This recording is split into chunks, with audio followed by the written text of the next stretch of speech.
future of everything. We were talking about this spiral thing. And what if we told you if this space spiral behind us had to do with a very human launch that we saw yesterday? Missions, engine full power, go NRL 69, go Falcon, go SpaceX. Yep. And while many of us here in the United States saw normal skies last night after that launch, that SpaceX launch, people in Europe saw this insane spiral behind me. Crazy, right? It looked even wilder if you were in person. You were looking up at the night sky. And so how does this phenomenon tie into SpaceX? Well, it was actually created by frozen fuel tumbling from that Falcon 9 rocket as it spun, I believe. And questions still swirl, pardon the pun, around exactly, wow, how that amazing sight lingered for so long. So to answer some of those questions is astrophysicist Paul Suter. Paul, thank you so much for being with us. This does seem like another example of like an absolutely spectacular atmospheric event from SpaceX. We all remember that insane like Armageddon type footage from earlier this month, the one before that over the Caribbean. But then this spiral, well, it was behind me, but like, anybody looking up at the heavens, if this was 200, 300 years ago, this would be like biblical stuff, right? Should we be worried on the ground here? No, even today, it's vaguely biblical. It is very strange for something like this to appear on the sky.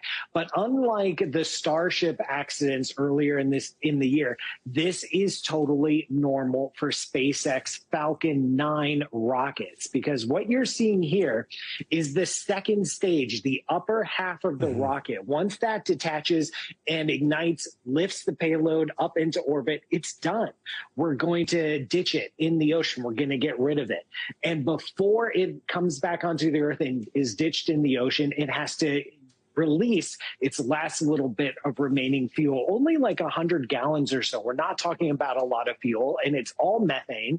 And so it ejects the methane before coming back down, but it's typically spinning at this stage in the flight because it's all done. So it ejects the methane in the spiral pattern, and then that methane freezes, and then you get this spiral pattern.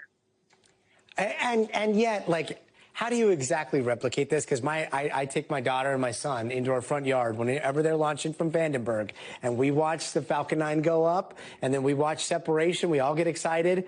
And yet I've seen a bunch of them, never seen a spiral like that. Like, was it perfect atmospheric conditions, or like, are we going to see more of these? Yeah, it was perfect atmospheric conditions. If you watch enough SpaceX launches, you will catch one of these for yourself, because the upper atmosphere has to be cold enough. The sun has to be in just the right position to reflect off of all those frozen methane molecules to give you the sight. So when everything lights up, you get one of these beautiful sights. So enjoy it when it happens. I mean, fingers crossed for a SoCal spiral sometime soon. Dr. Paul, always great to see you. Thanks so much for joining us tonight.